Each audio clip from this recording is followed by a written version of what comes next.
Well, aloha kakahiaka, everybody. Welcome. I'm Peter Kay, and you are on the Aloha Friday Hawaii Real Estate Show. Today is July 8th, 2022, and I'm really happy to have you here as our good friends that we've got with us here. We have Dylan Nonaka from the Big Island. We have Heidi Dellinger. Welcome back, Heidi, who was out for a vacation. Heidi is hailing from Maui, and Scott Startzman is with us on Oahu.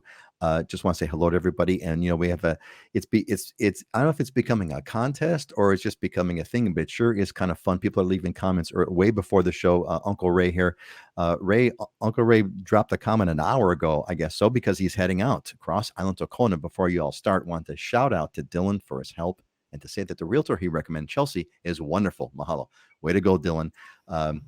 Hey, Chelsea's a fellow combat vet. She's amazing. So yeah, Awesome. glad she's working with Ray on that. And that's a good mix because Ray is also served in the military as Yep. well, if I'm not mistaken. So excellent, and he's going to watch the replay of tonight, and so that's kind of cool. Chris jumped in not too much after Uncle Ray, about 40 minutes later.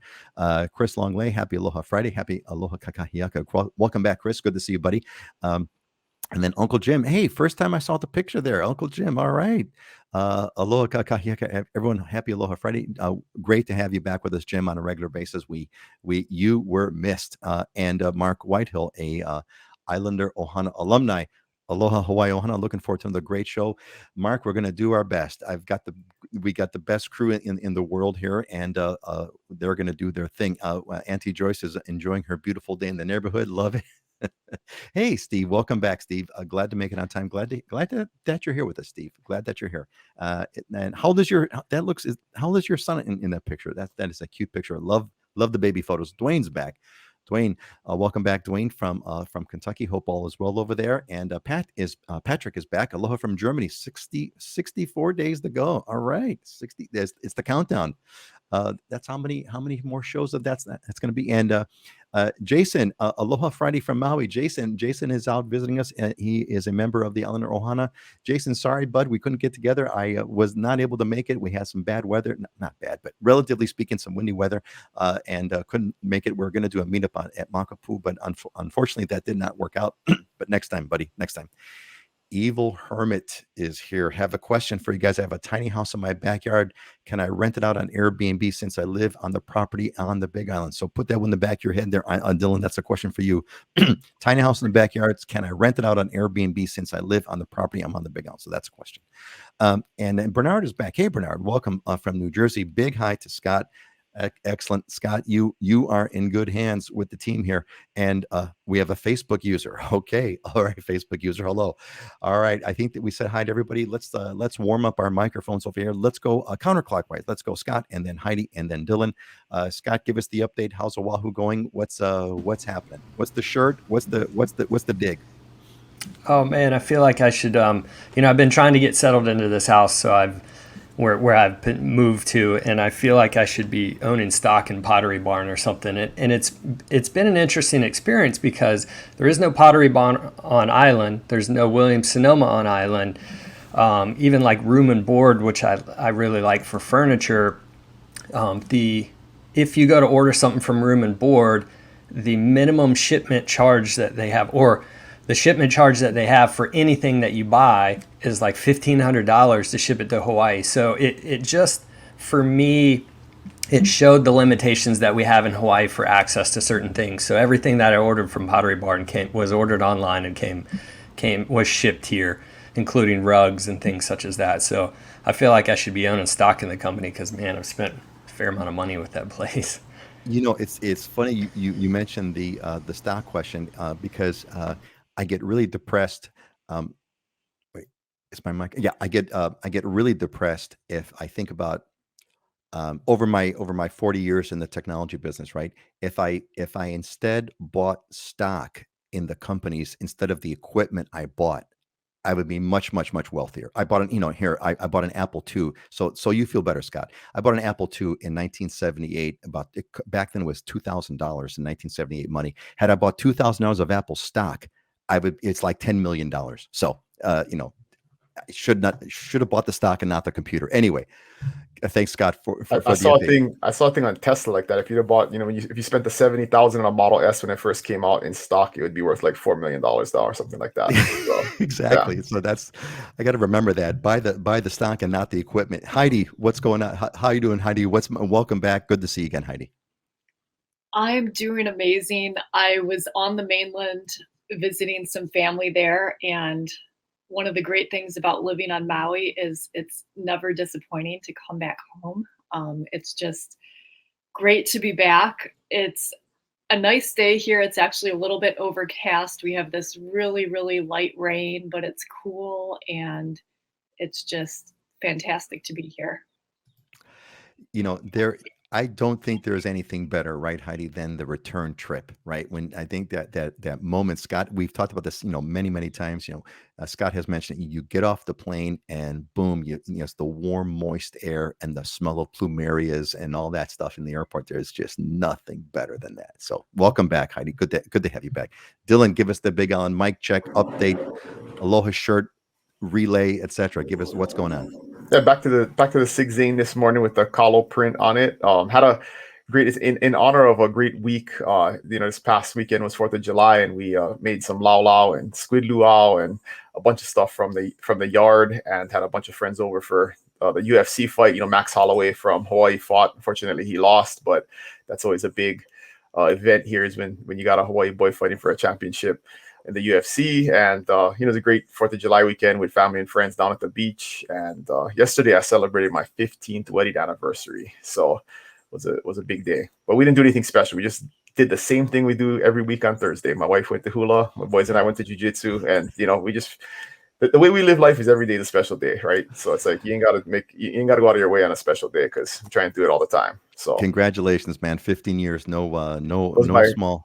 Goes by quick, man. No small accomplishment. Yeah, we're actually we're looking forward to having my wife and I celebrated our 30th anniversary this past June, and we had a wonderful time. We did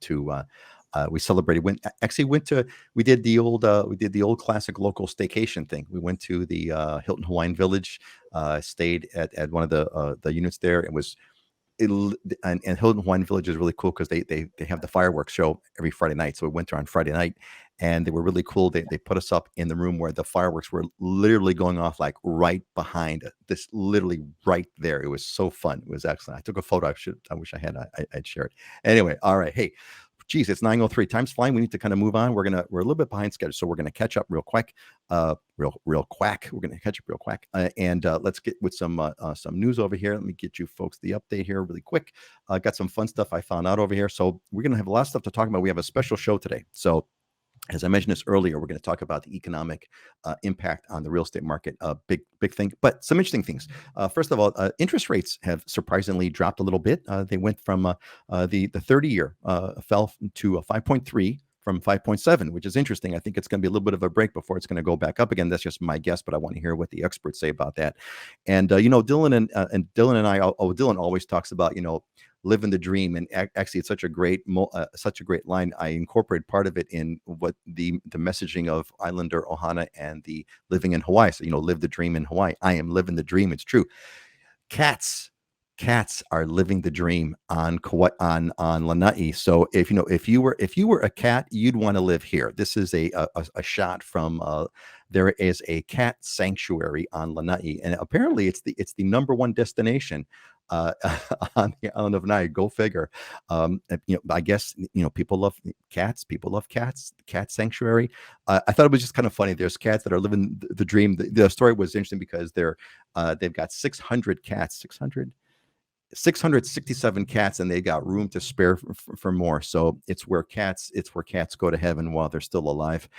Interesting. So in the other one, Turo, we've talked about Turo a lot on the show. I've used it. Turo is one of these. It's like an Airbnb for car rentals. There was a law that was just passed in Hawaii. Death and taxes, right? Can't avoid it. So now the Turo tax is on. So if you get Turos through Hawaii, you will also pay for the associated taxes, just like you would if it was a rental car. I don't have all the details, but the bottom line is it's getting taxed. So that's out. And speaking of taxes, there was some kind of a story. I don't know if Dylan's going to comment on around. There's story about a little bit of an additional tax break on Big Island homeowners. That's the BI there. Big Island homeowners going to get a little bit of a tax break for residents. I don't know what the details are on that, but maybe if he's got some more info.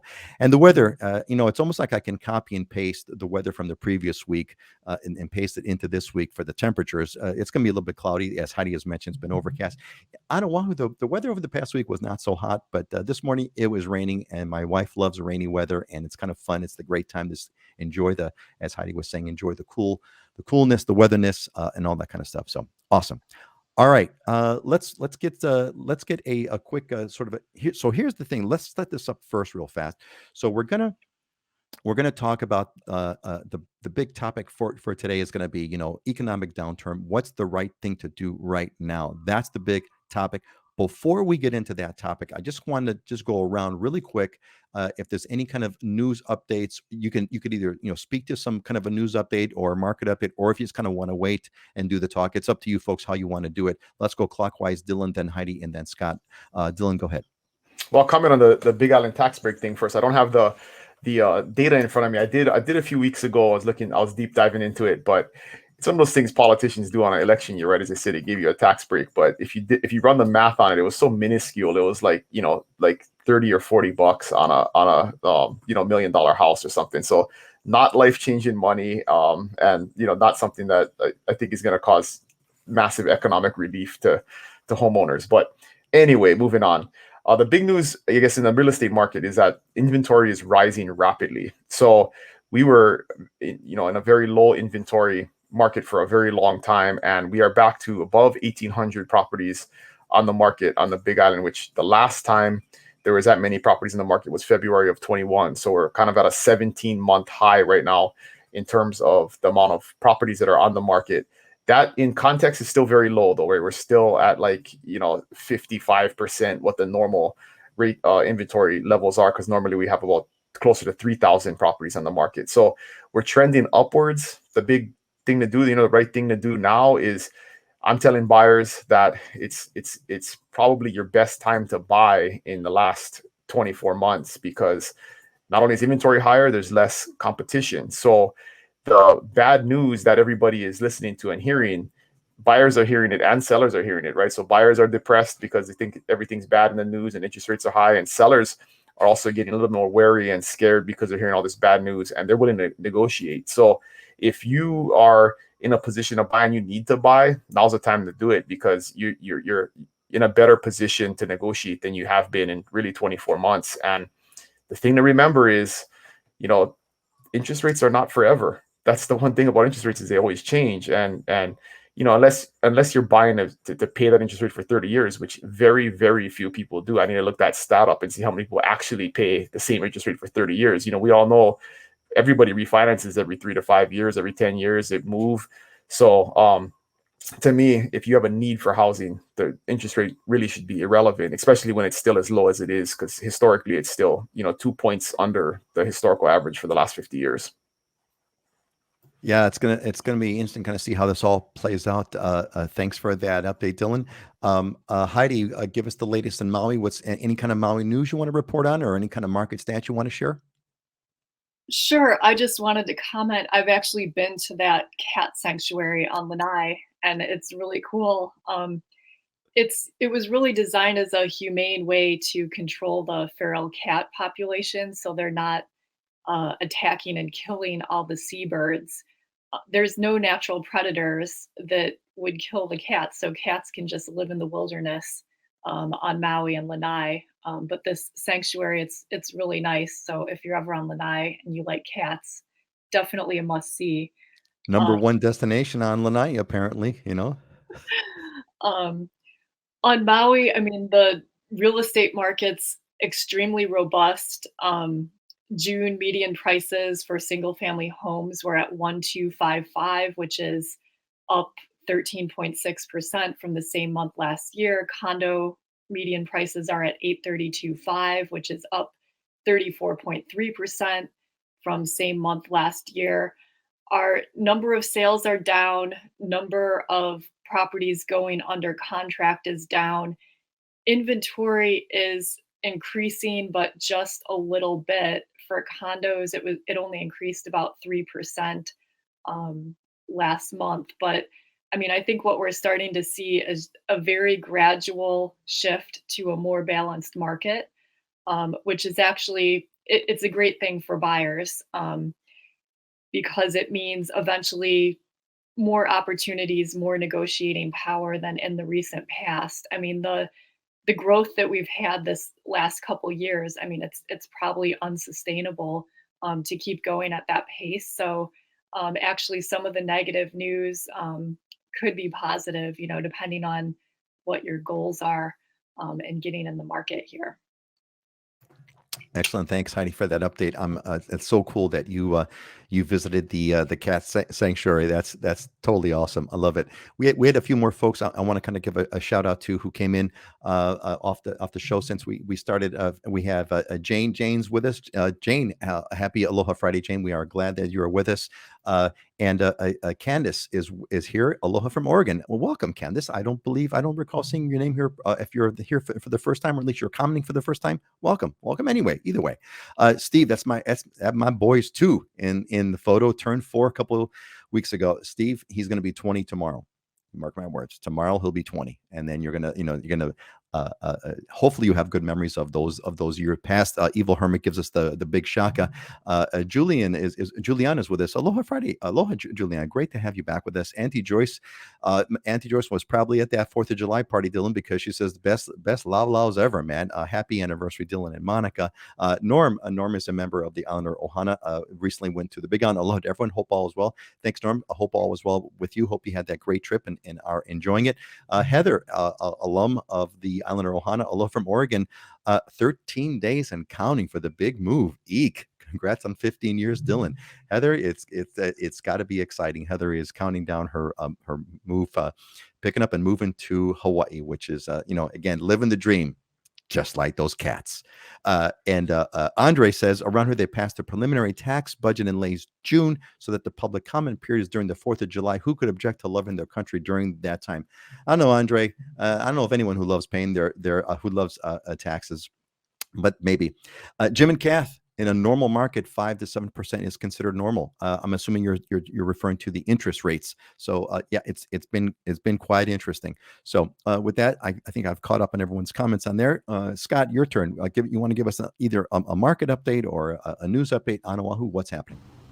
Yeah, real quick on Oahu. I mean, number of sales for condos and single family homes is slowing, so we are starting to moderate, but we're still at 1.5 months of inventory for single family homes and for condos. So there's zero inventory, which is going to really limit buyers' ability for any negotiation component. In fact, properties are selling for single family homes at 100% list to sales price ratio. Sellers are getting what they want. We still have 60% of the homes that are selling for over asking. And on the condo side, we're at 102% list to sales price ratio. So they're on average selling for more than what the seller is listing it for. And yeah, I mean, it's still really tight. And unless I don't see the inventory releasing a lot, and we'll talk about that in a minute. So I do think we're going to move back to a more normalcy, normal market, but it's going to take some time. Prices are still increasing, but sales have now started to show that they're slowing down, but there is zero inventory available. Interesting. So we kind of almost have touched on, we've sort of introed into our next topic over here, but what I'm kind of sensing, it almost seems like the market's not quite, I mean, it's a cooling at best. It sounds like on Maui and Oahu at best, where maybe a little bit of a stronger cooling on the Big Island, but again, this the doom has not yet the doom has not yet arrived. Is kind of what it smells like. So why don't we do this? So before we kind of roll into our sort of our main event here, I just want to give you all kind of another quick heads up. If you got some questions, pop them in the comments now. I'm going to queue them up. I'll take a look at them, and we'll throw them up as we go along. We're going to have our discussion, as we mentioned, as our special event over here about the show. But I just want to give you all, you are here now live. You get priority. Give us the questions, and I'll pop them in. All right. So we're going to turn into our big topic over here. What's the right thing to do? I thought, it would be interesting if we had a discussion about this, because, right now there's There's all kinds of jitters. Some say that we're technically in a recession right now because we've had 2 quarters of negative growth. I don't think those stories have come out quite yet, but that seems to be what the prevailing case is. People are kind of worried. There's a lot of anxieties going on. I know that the Fed has announced that they're going to be raising rates again, I believe next month or this month. I'm not too sure, but rates are they're looking on their way up. So this is all about the real estate show, and what's the right thing to do right now? If you're looking to buy, is this the right time? Well, of course, the rule in real estate, right, is the best time to buy is right now. It's always the case. But I guess the question that I would want to kind of post to you all is like, well, what should someone be considering if someone's thinking about the market right now? What kind of things do they want to be taking into account? What kind of things should they be considering? What do we think? When you're buying real estate, you're really not buying it like you're buying a stock to take it and flip it or whatever. It's typically a long-term hold. So in some ways, it doesn't matter that much. But given today's economic situation, and given that there certainly seem to be storms on the horizon, it's always unsure. We don't know what's going to happen. We don't know which way it's going to go.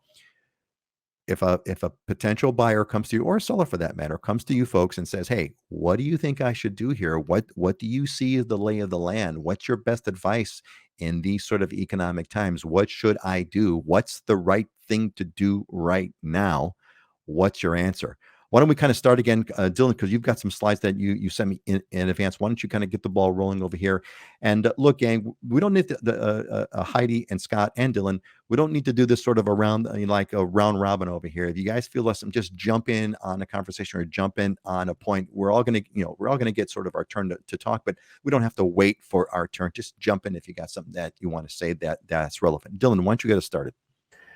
Yeah, I just threw out a couple of slides here to illustrate, because we keep going back to people saying there's a housing market crash coming and the doom and gloom. And I always like to go back and look at some data points and then what caused it and what the current situation we're in now looks like and compare them, right? So we have a couple of slides. So you can just throw the first one up that has the buyer and product risk in terms of lending standards. And this is something that we keep pointing back to, that the lending market is not what it was in the early 2000s, right? And this is just a graph that shows product risk versus borrower risk. So product risk is the loan program, right?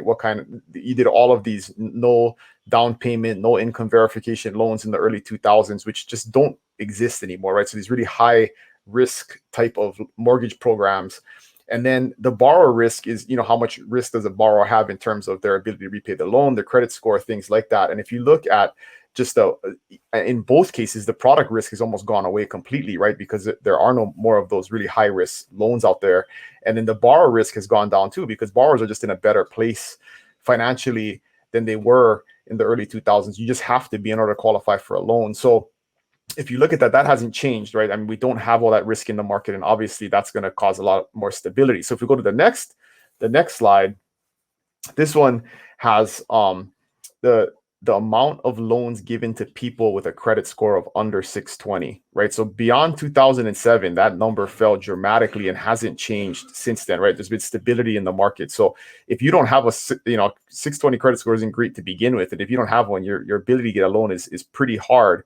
And so this is just showing that there hasn't been any huge increase, right, in borrower risk or money being given to people that don't have the ability to repay. And I think Scott and Heidi can speak to, in the last 24 months, if you're a marginal buyer that doesn't have a huge down payment and, it doesn't have a solid loan program, it was very hard to compete. And so those people weren't in the market for the last couple of years. And so, most of our buyers, even if the market cools down, they put 30, 40, 50% down. They have equity in the house based off their down payment, right? They're not maxed out on their mortgage amount, and they don't really have a potential for foreclosure. So just a couple of things to consider in the grand scheme of things, that there is not the type of risk that caused the bubble the last time today. So I'm catching the conditions of the bubble. The conditions of the bubble back then are not here today. So we're probably not going to have a fallout like the one that we had. So got it. That being said, Heidi, can you speak to, if someone comes to you and says, look, what's going on? The economy, I'm not too sure. Is this going to affect, how's it going to affect the market? What do you think is going to happen? Kind of what's your advice for someone who's considering, getting in right now? Well, if you're looking to buy a home to live in, I think the best time to buy is always when you need a house to live in and you can afford it. So, I mean, it is important to make sure that you can afford what you're buying, you understand the interest rates, the payments, and everything. But I mean, long term, historically, owning real estate on Maui and many other places has been a great way for people to build wealth and not continue to pay rent. Now, a big part of the market on Maui as well is a resort second home market.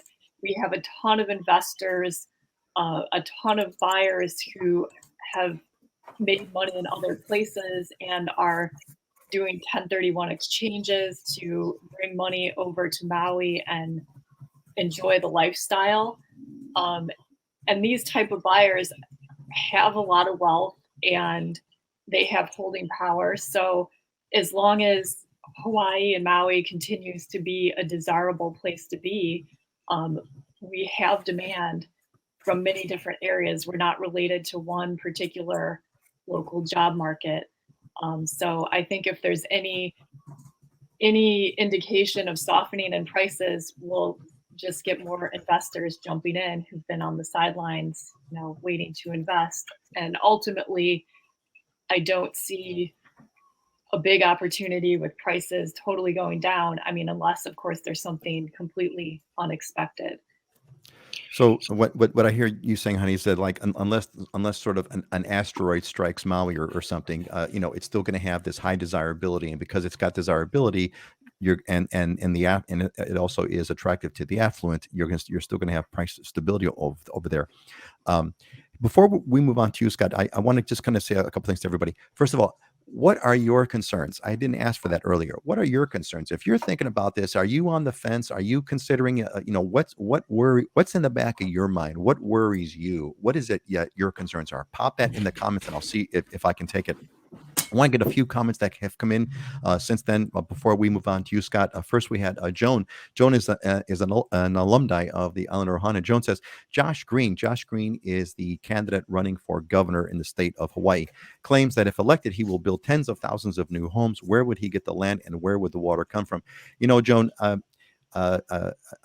know that my co-host will attest to this. I don't know of anyone who's run for office in the past 40 years who hasn't said that affordable housing is their number one priority. So everyone has said they care about affordable housing, and we don't have affordable housing. So and let's not forget, Josh Green spent like 10 years in the state house, then 10 years in the state senate, and 4 years as lieutenant governor, and now he's identifying that we need 10,000 new houses. Wow, what an epiphany! Smart guy. Amazing. He was a Big Island rep for a bunch of years, right? Yeah, he was my rep here in Kona. He was your rep in Kona for years and years and years. And how's the affordable housing going in Kona due to Josh Green's leadership? I'm glad he's just finding out that's a problem now. Well, there you go. So a little bit of humor there, Joan, but I think you get the idea. Joan, your question is a good one, and the question would be to put that forth to the governor and the candidate, Josh, and say, give me the exact plan. Where exactly are you going to put these homes? Where are these 10,000 lots available, etc.? That's a good one, Joan. Ask him. See what he says. Bernard says, hey, is there a tips reference guide I can use to help me manage through a condo hunting period? I'm looking for a 4 to 5 month rent lease. When, where, ship, store my furniture while hunting, car licensing, and Bernard, you want to talk to Scott, because I think Scott, I don't know if you want to announce anything now, Scott, but Scott's got something. Well, not yet. I'm not ready to announce that. That's right. Not ready yet. But what I would say, Bernard, is, I mean, part of my background is I helped create the relocation department for a company that I own, which means I did move management. We had to build out the whole department when it comes to helping corporations like Home Depot, Lowe's, Microsoft, others move their employees here. So we did what we call move management, which is point to point handling for relocation, overseeing things, working with people on the other end. So this is a whole part of the process that I built out 15 years ago, helped build out. So just let's catch up whenever you get time, and we can kind of walk through those steps. It's that's a part of the service that we provide. That's why we're here on the show, right? You are in good hands, Bernard, because I know you've been talking to Scott. So there's your go-to guy, Scott. Scott has got the reference. Let's take a few more here. Norm, trying to move up our schedule. In Livermore House are staying on the market, but prices are still holding. Seems Big On is very favorable to buy ASAP. I think Dylan would agree with that. Dylan, from what you said, it seems like there's a sweet spot right now on the Big Island, Dylan, that where you said that buyers are a little bit more motivated to kind of sell, and sellers have a bit more leverage. So just an interesting anecdote. 2 days ago, there's a market update that has all of the current activity, new listings, price drops, things going under contract and stuff. And there was 3 homes in Kona with 6-figure price drops all in a row. So it's just showing that the property value didn't necessarily go down. They just listed it too high, right? And sellers are starting to come around and saying, okay, if I'm gonna get this actually sold, I kind of be unreasonable and be asking 100,000 more than the house is worth, because the buyers aren't paying that anymore. So just an interesting takeaway, and we're seeing more of that. You look on the update, you can see the red numbers and the downward arrows of prices dropping on listed properties that have been sitting for a month or two. So interesting. So it's finally coming around. The as we said the last show, the bananas are the bananas are coming off the tree. It's not so many bananas anymore. And don't get me wrong, buyers are still paying full price for a property that is properly priced. They're just not paying 10% over what it's if it's improperly priced 10% over what it's worth, buyers aren't paying for it anymore, right? So sellers are going to have to come around and be more reasonable about where they list property at. So the market is basically doing its thing. The market is doing its thing. Go ahead, Scott. We're in an adjustment period where sellers are still over here a little bit and buyers are here. And so now the market's forcing the sellers to start to come back to where the market is.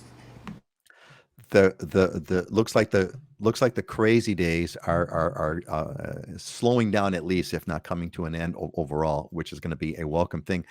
Paul asked, how do you keep salt air from destroying your cars? Paul, we've talked about this in some previous episodes. You can't. That's the simple answer. You can't. And everything, the closer, so the moral of the story is that, which is why a lot of people don't like being so close to the beach. And Dylan, you put a video on your website not too long ago about the beach house. I think it was maybe in response not to what we had done earlier, but yeah, a beach house and metal do not go well. And cars will basically decay, and you can almost watch in real time. Go ahead, Dylan. There's certain things that you just have to accept in Hawaii, and salt air is one of them. I had somebody walk into our office the other day and say, "Are you from here?" I said, "Yes." She says, "What do I got to do? What's the secret to keep the geckos out of my house?" And I said, "The secret is to accept the geckos, because you're never going to keep them out. So just give up. It's a war you will not win." Dylan, I'll dig up my proverbs there. Geckos are in Proverbs, where in 3,000 years ago they were complaining that geckos are in the king's palace. So geckos have been around for a very long time, longer than we have, and you're absolutely right. Learn to love geckos is the moral of the story. Mark Lowe, alum of the Island Ohana. Mark, you're hanging out in Poipu. Awesome. I hope you're having a good time there. How do all of the forbearances that were forgiven play into the credit status? Man, that's some technical words over there. Hey, Dylan, go ahead. You got a slide. Perfect timing. Throw the next slide up. I got that slide for you. Mark, we got a slide. Look at that. We got a slide for you, buddy. Look at that. As if he knew. Go ahead, Dylan. Yeah, this just shows the number of loans that are in active forbearance in millions. First of all, Dylan, excuse me. I want to interrupt just for a minute. First of all, let's explain Mark's question, because I need to know I'm like a normal person here. What is a forbearance, and what does it mean, forgive and playing to their credit? So what's a forbearance, first of all?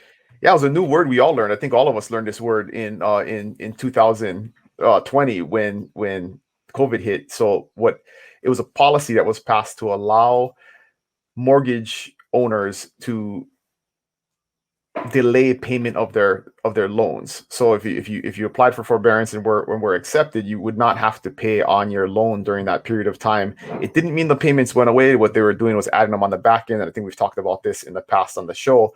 Okay. But yeah, it just basically meant you were kind of in distress, right? You couldn't pay your mortgage, and they were giving you relief from paying your mortgage. So at that time, you're given a break of X amount. You're given a break of X amount of mortgage payments, and those are kind of tacked on the end of your loan. So it's not free money. It's just like a little bit of a break.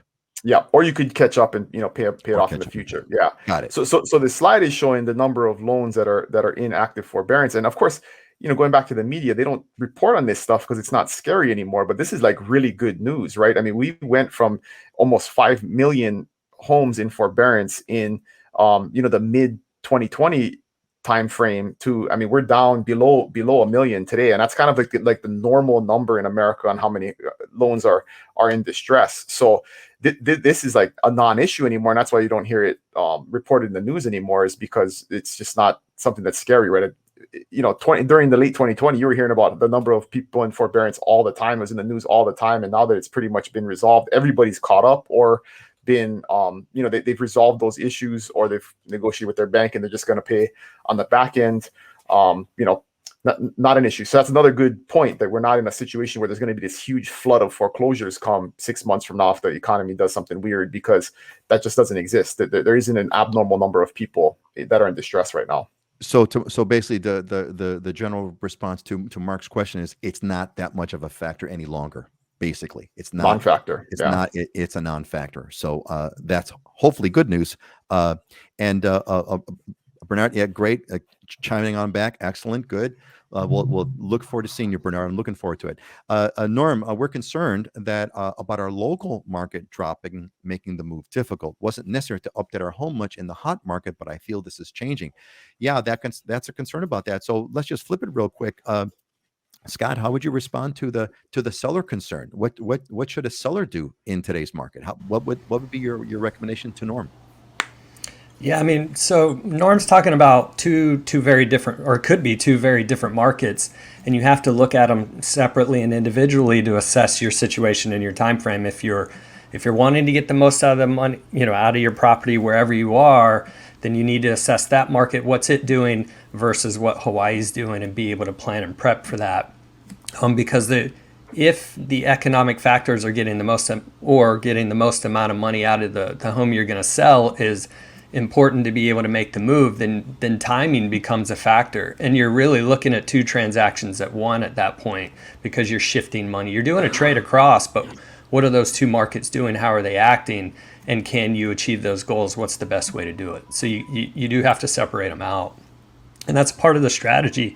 And that's, again, where we come into play, because if we're, whether you want us to put you in touch with someone there who's competent, and we work with them together, and then we help with the move management portion. I mean, that's essentially what good realtors do, is they're able to work with both sides, work with someone over there, because I have no idea what your market is and what you're doing there. But we can work together in tandem to figure out the best strategy for you to make sure that you find success.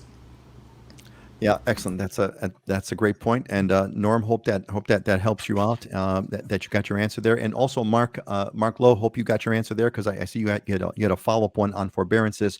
So hopefully that answers your question. If it hasn't, make sure you let us know.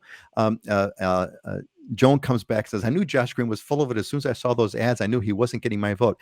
Maybe so, but let me politicians being full of it is a constant throughout the universe. So Joan, I would caution one, not to say for or against, but I would caution one against voting for or against a politician because they're full of it, because in my view, they're all full of it because they have to kind of put their thing. So the real question is Joan, is compared to who? Compared to what? Right? You've got a lot of different candidates. There's still a primary season. If you're going to vote in the Democratic primary, there's, I think, if I'm not mistaken, there's Josh Green, there's Kai Kahele, and then there's Vicky Cayetano. So you really have to look at the three. Perfection is never the case. It's always about the least evil or the best of the bunch. So it's always compared to who.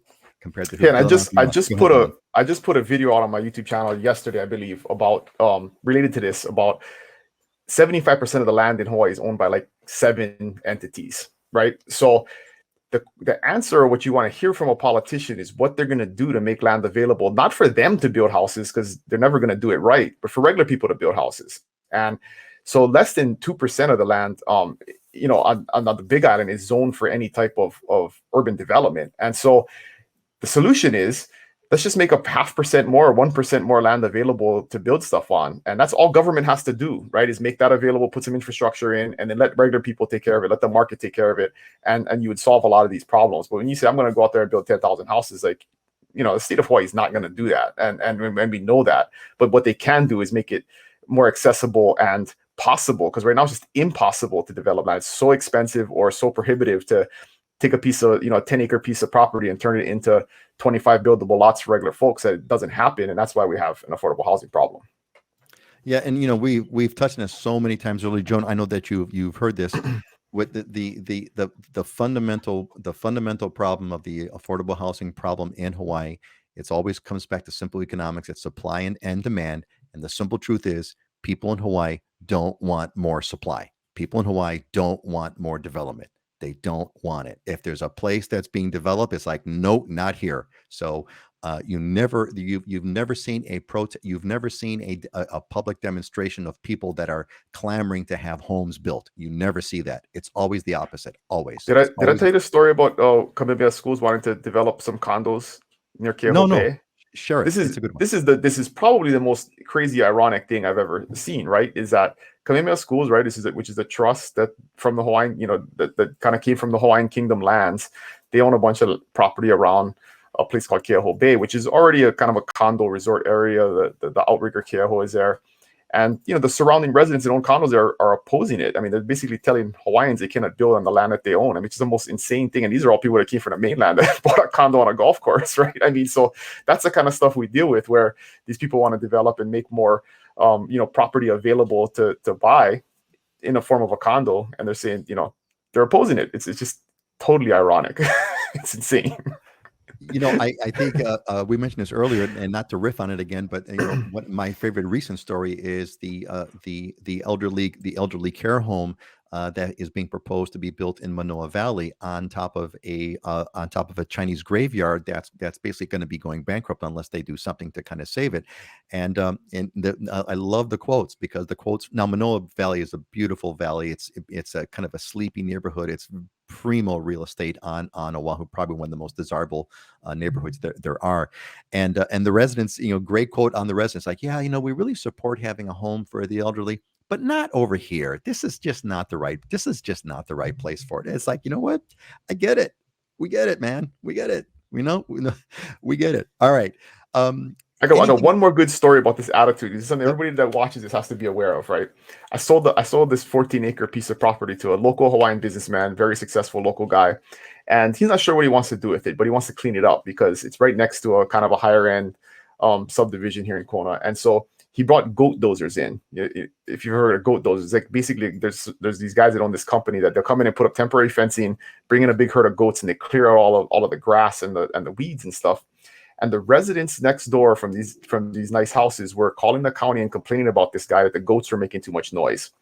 And so his response was, "Would you rather me bring the D6? Because I own one of those too. Because I could gladly bring in the bulldozer if you want that." Like, he's trying to be a good neighbor, trying to do the right thing, the environmentally friendly thing, and people still bitch and complain. And it's amazing the attitude that people have about stuff like that. That's a good one. That's a really good one. The goats. The goats are making too much noise. He's like, "What do you think goats do? They bad. That's what they do. Like, what do you want me to do about the goats?" That's funny. That is a good one. And now, just real quick, you called it. You said goat mowing. What did you call it? Goat dozers. Goat dozers. Google it. Now, goat dozers. Yeah. So instead of bringing in a bulldozer to clear land, if you have land that's overgrown with invasive grass and stuff like that, they bring in like 50 goats and they temporarily fence it, and the goats just go through and they put them there for 2 days and they eat everything. It's a great system. Yeah, it's a great environmentally friendly way to clear your property. And apparently these people would rather have a bulldozer come in there and that's a D9.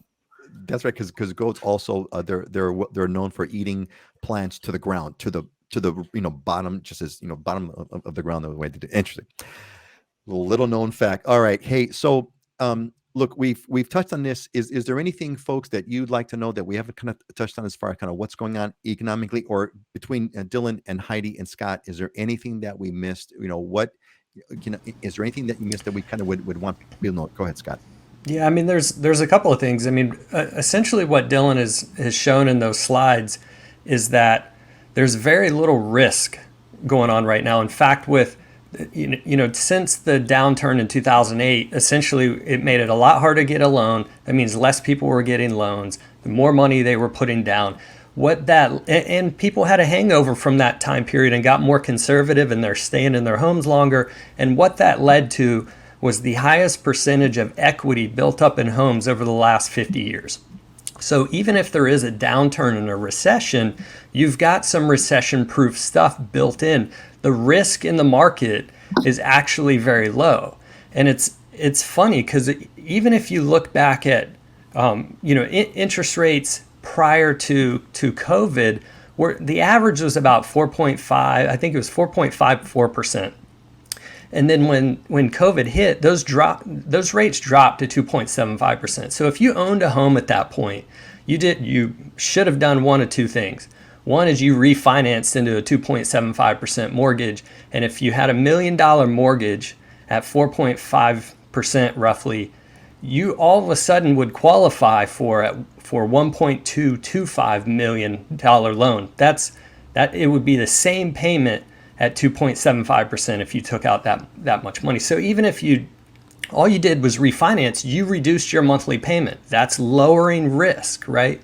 This is a part of the reason why I don't feel like we're going to have a recession is, people that were moving they sold their home and moved across the street or moved to Hawaii, moved to Zoom towns, which that's what the pandemic created, was a reassessment of their lifestyle, and interest rates dropped to make capital extremely affordable. So if you moved, you sold your home where you had $1 million mortgage and you were getting $1 million mortgage 2-3 months later when you were buying in the new destination, your house payment was actually less, right? So the risk component in the market, actually, it's not that high.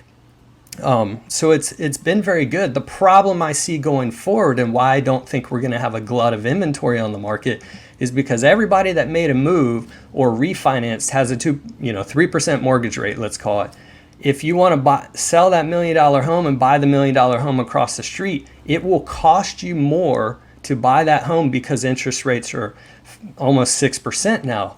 The cost of your mortgage payment would go up. So you have a financial disincentive, you're financially disincentivized to make that move at this point. So you're going to have more people hold in place, meaning you're going to have less inventory coming on the market. So I don't see a glut. Even if we have a recession, a downturn, most people are in a financially very low risk component with a lot of equity in their property, and they're financially, disincentivized to come on the market. They're only moving unless they have to.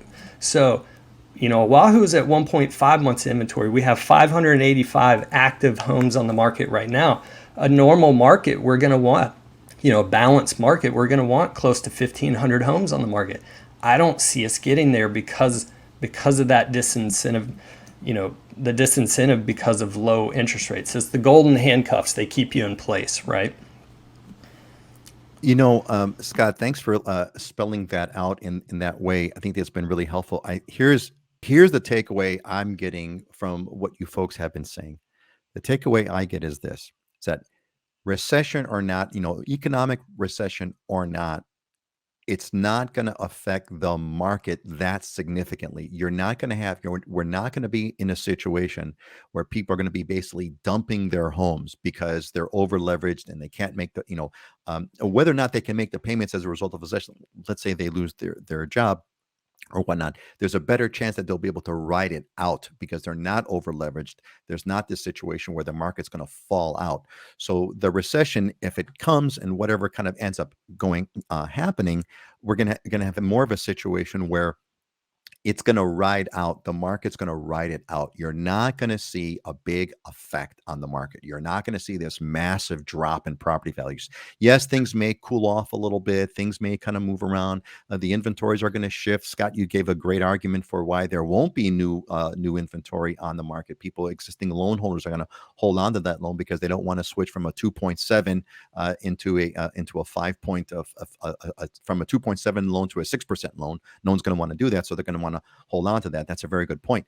So there's a good argument to be made about that. But I'm kind of the big takeaway for me is, hey, it doesn't seem to be the market, the real estate market we're not going to see like a fallout of the market where prices are going to plummet and things like that. So if you're going to, like Heidi, you put it so well, it was so simple. The best time to buy is when you need a house to move into and you can afford it. It's like that's like such a great way to put it. So, is there anything that you guys want to add to this? I do have one slide in there that I think is really important to look at. And so there's a couple of things. I mean, obviously with rates going up, inflation is going up, which if you look, there's two components here. Since 2006, the number of houses that we've built new homes has dramatically dropped. We way underproduced new homes that we needed, and the interest rate drop, the pandemic, the movement of buyers to buy really exacerbated that. Is that slide with the graph on it? Yep. Here, yeah, this one, right? Okay. So I went ahead and circled it. This is from the Fed Reserve website. So this is new housing starts. Basically, at the top peak was 2006, and then you go off a cliff of new home construction, and we hit a bottom, and now we've started to make our way up. But we've talked about this in previous shows. We're way under building for what we need to be able to provide the inventory out there in the marketplace. And new home construction makes up about 10% of the inventory that nationally that we put out into the marketplace.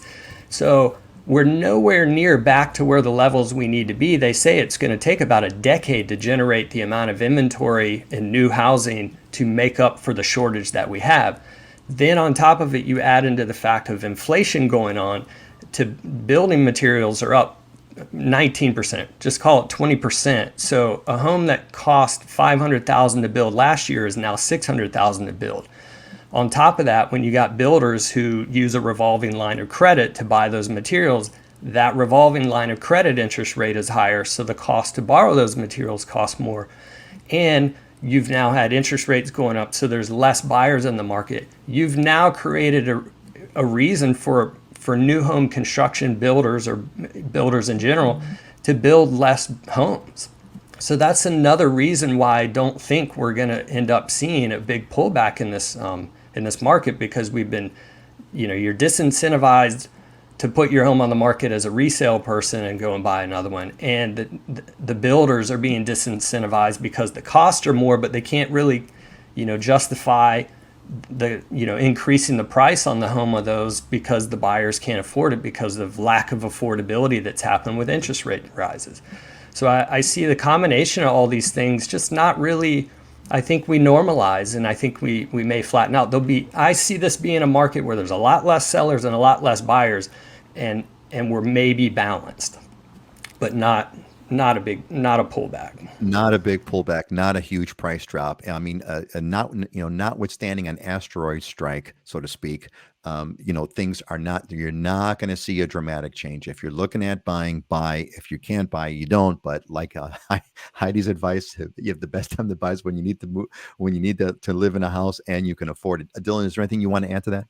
Yeah, the last slide 8, right? This is the sums it all up. This is the short story. So the thing we got to take away and always remember is recession does not mean housing crisis, right? And that's the last time we had a recession, we had a housing crisis. So that's what people remember. That's kind of like our short memory. But if you look at from 1945 to today, there's only been one time in really history of the housing market where there was a fall in prices, and that was in 2006 because of all of the crazy lending stuff was going on, right? That was a unique market because of how risky the lending situation was.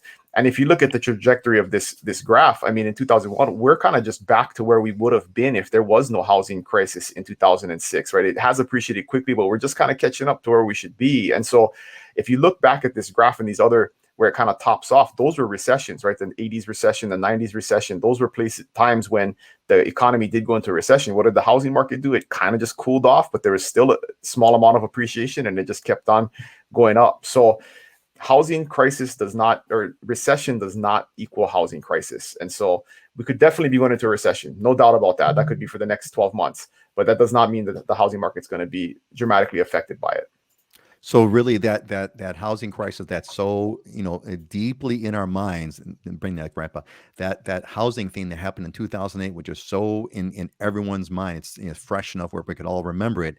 that was literally a once in a lifetime, literally once in a lifetime historic event, right? That Yep. happened once, and we know the reasons why, and those reasons do not exist now. So basically, to put this in a different way, I haven't heard any reason to think that there's going to be anything like a 2008 thing kind of happening again. It's just too fresh in our memory, and it makes us think about that. But that's just not going to happen. And it also matters how you look at the data, right? Because a lot of times I've seen on the news where they say, they show these, instead of showing a line graph, they show a bar graph, right? And they show like last year there was 20% appreciation, and this year it's projected we're going to have 5% appreciation. So it looks like there's like this drop, right? But that's appreciation. That means this price still went up. It just went up 5% as opposed to 20%, right? So it's not prices dropping, right? I mean, but when you look at it that way, it looks dramatic because it looks like things are going down. But it just means that, I mean, all economic experts are saying, we're still going to have 5 to 7% interest, or 5 to 7% appreciation over the next couple of years. We're just not going to have the 20% year over year like we've been seeing. Right. All right. Go ahead, Scott. We need to wrap this up, but this is important stuff. Go ahead, Scott. Yeah, I mean, there's two components. One, who's going to create the recession on this? It's going to be the Fed, if anything, because they're raising rates to slow down the economy, which would slow down inflation, right?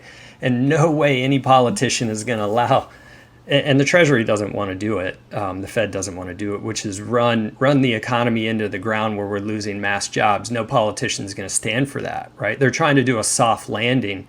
So I don't see it being done that way. The other way you got to look at it is 2008 was a real estate recession. It was real estate related. This is not. This is totally different.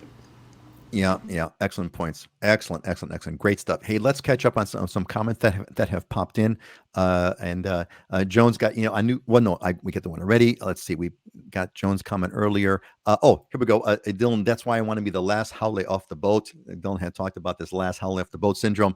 I feel Native Hawaiians should be getting the homes they were promised. Yeah, Joan, that's a whole story unto itself. It's a tragic story of Hawaiians waiting in line, literally dying in line, waiting for the homes that they were promised. And unfortunately, it's the government groups that's not doing what they promised. Anyway, that's a whole other story. It's many episodes many documentaries can fill that one, Joan. Many. She Who Laughs, love that one. Goatscaping, grazing goats to manage vegetation growth in an environmentally sound manner. There, goatscaping. There we go. Excellent. Thank you, She Who Laughs. Rachel says, thank you for hosting the show. Such a wonderful community resource in our decision to move to Kauai. Also, special thanks to Scott for your quote weeks ago. Something like, don't let perfect be the enemy of done. I've held on to this throughout our move. Well, Rachel, we're glad that you were a part of it, and glad that the first time I've seen you comment. So you were a lurker all these weeks, but we're glad that you're here and glad that you're finding benefit.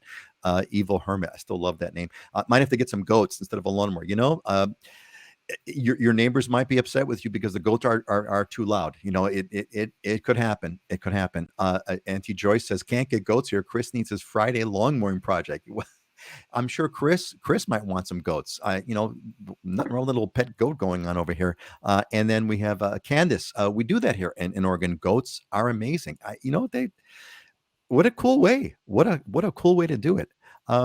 Hey, what about that question, Dylan, on the Airbnb and the tiny houses? Can you touch on that real quick for Evil Hermit? As long as your neighborhood CCNRs don't prohibit it, you should be fine if you live on the property. And CCNR is stands for what? Covenants, codes, and restrictions. So you need to kind of so the advice is you need to kind of get a hold with.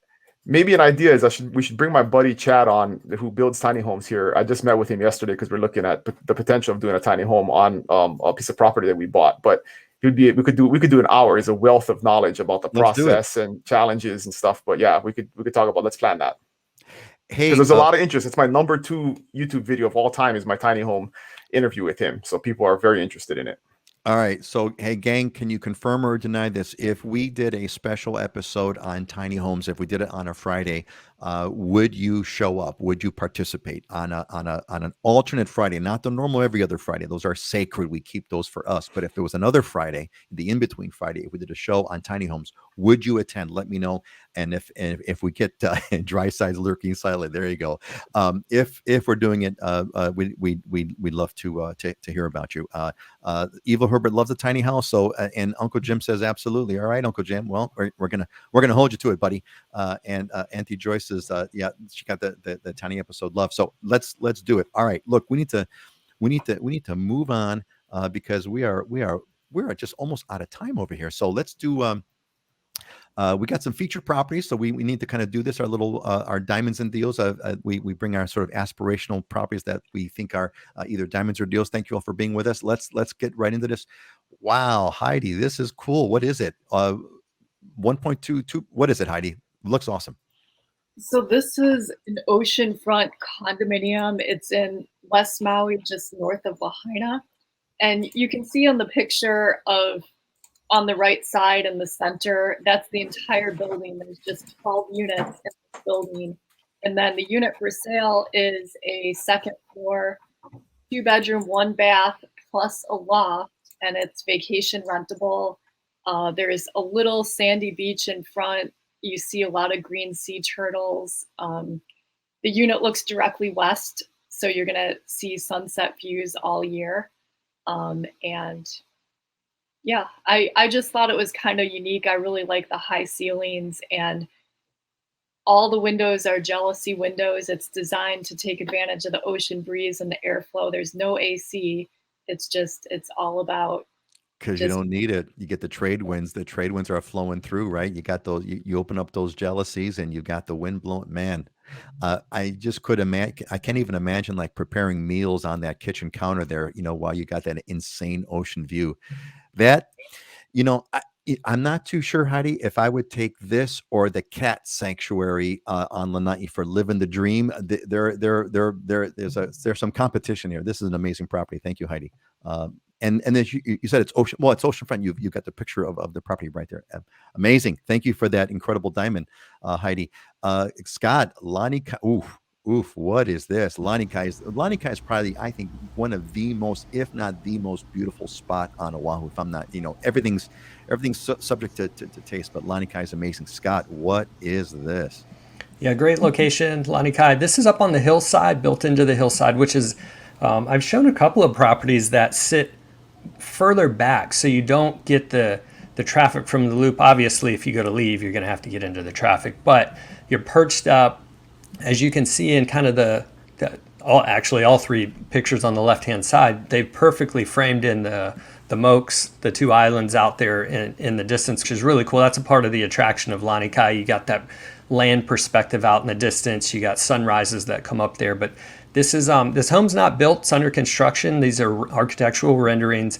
It's about 4,500 square feet of home. Over 1,000 square foot of covered lanai space. You can see it's very open concept out towards the ocean, and 14.88 million. So Lanikai starts at 2 million and goes up from there. Yeah, that's enough. I mean, that is a stunning property, and you're going to get the benefit of having. I would think if you buy it, you'd have some sort of input on the architect. I'm assuming that the architect would be waiting for the finalize the plans based on the buyer. I would think, right?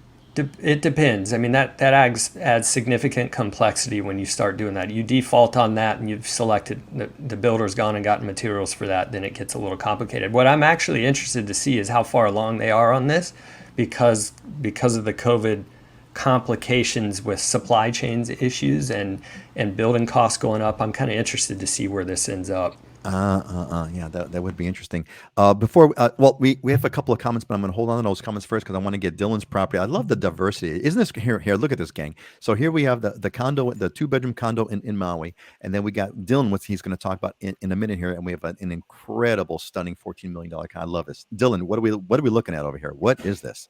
I love to share the open spaces and the rural areas, and this is actually right near Kailua Kona. It's actually like 5 minutes above Costco, 10 minutes away from the airport, but it's on an acre. I mean, it feels like a sanctuary. There's 4 bedrooms, 2 baths. There's actually a separate building for an office that doesn't have any plumbing or anything in it, but it's like a separate space where you don't have to have your office in the house. It's kind of like just a little square building next to it. You kind of see it in the top right there. But yeah, beautiful sweeping ocean views of the Kona coastline, 1 acre of pretty nicely usable property. And yeah, just quiet in the mountains of Koloko, and not super high elevation, so it's not super wet, right off the highway. But yeah, this is a sign of the market. I am shocked this didn't sell in 2 days. It's been on the market like a week, and I'm like, this is like the deal of the week here in Kona for 119. Awesome opportunity. I mean, you can see that picture with the dining room table looking out right into the ocean. Beautiful. You're at about 1,500 feet elevation, so you never need any air conditioning. It's cool all the time. So great opportunity. Love it. Hey, hey gang, what would you rather have for 1.2, the 2-bedroom oceanfront condo in Maui, or the 4-bedroom 2-bath on 1 acre over with the ocean view up in the mountains in Kona, or hey, the $14 million, the $14 million. I'll take the $14 million. I think I'll take the $14 million. Stay a little overlooking Lanikai. That's brand new, by the way. Yeah, I think I'm going to take that. So we have a couple of comments. We're going to move on because we're really out of time here. Norms, thanks for another great show. Good ideas. Dylan, very cool shirt. Loving the shirt there. Paul, can you do a short-term vacation rental on Big Island Kona? Yes, I believe, but there's restrictions that apply. So Mark gives us the thumbs up on the tiny house. So that's a thumbs up on the tiny house. Ron says yes on the tiny house. Look, okay, we're doing. Tell your tiny house guy, Dylan. I'll circle back with you later. We're going to do an episode on tiny homes. So get your questions ready. And by the way, folks, if you have here's the deal. So we're going to do this special, and you need to be on the newsletter, because that's how that's what I use to send the invite. So you want to go to livinginhawaii.com. Go there. If you haven't already subscribed, if you did not get here from a newsletter invite, you're not on the newsletter. Get on the newsletter, livinginhawaii.com, and you will get the invite to the show. It's going to be a special event. It won't be on the normal every other Friday. It'll be on a different Friday. All right, I think we are out of time, so we're gonna zoom into our closing thoughts over here. It's been a great show, as it usually is, and I'm never disappointed. Always looking forward. It's always different. Dylan, why don't you get us started over here and wake us up? Yeah, I just heard this recently, and I love the mindset of whether you think you can or you think you can't, you're right. And so this is just one practice that you can do: is wake up in the morning, tell yourself say what needs to happen that day, what your goals are, and say, if you will, I will, to get your day started. Those are great lines, and anyone who's gone through that to a certain degree about this, not so much the positive affirmation, but the idea of kind of putting something forward and staying focused on it and keeping at it until you get it done. That's what does it. Scott, I think this is the previous one, right? Do you have another one you want to share? No, this is it. I didn't go over it last time. I changed it the last second. That's but right. Yeah, okay, good. I use this. There's always a learning lesson from anything you go through, positive or negative. To me, you learn more when you go through struggles, and the deeper the wounds, the more it hurts, the more there is to learn and learn about yourself and adjust moving forward. Scott, maybe it's just me, but because I'm one stubborn SOB, I've only learned when I've gotten my butt kicked. That's the only time I've really learned. When I have great successes, it all goes to my head, and my head increases by several sizes. It's only when I get wounded do I actually really have things that I learn. So I'm with you on that one. Heidi, what's yours? Invest in quality, take your time, do it right. This can apply to, physical things that you're investing in. So maybe, Scott, your furniture that you're buying for your house. But really, what this quote means to me is just really taking the time to do things right the first time. I've noticed that a lot of frustration and wasted time tends to come from when somebody's done a sloppy job initially or tried to cut corners. So it's just another reminder to slow down and be really thoughtful about what you're doing and what are the, how that's going to impact you long term. In every little thing that you do. Yeah, how's that go? You better do it right the first time, otherwise you're just going to have to do it again. And that's the point. Hey, we had a bit of wisdom here from JD Reynolds. Live your weekend as it was your last. Yeah, JD, well said, man. Well said. I will live. There you go. And Dry Side's kicking in the affirmations. I will live on the Big Island. I will live in the Big Island. That's how you start. Dry Side. That's how it starts. Every Everything that's been accomplished starts with a thought. Every single thing that's been accomplished by humans starts with a thought, and that's how it all goes. All right, I'm going to close up with my piece over here and my classic here, Proverbs. A generous person will be enriched, and one who gives water will get water. And that is, that goes back to, if you truly, truly believe in abundance, that means you share. If you believe in lack, you don't. And if you get, you give water, you'll get water. So it really depends on kind of what you want to give in life. That's what you do. Generous persons will be enriched. And Jim and Kath agree. Be the solution, indeed. All right, we're gonna say goodbye. Let's go clockwise. Scott, Heidi, clockwise. Dylan, Heidi, and then Scott. Say goodbye, everybody. Aloha, everybody. Have a good weekend. Aloha. Happy Friday. Aloha, everybody. Have a good weekend, folks. Live the dream like the cats and like us on Hawaii. Aloha, everyone.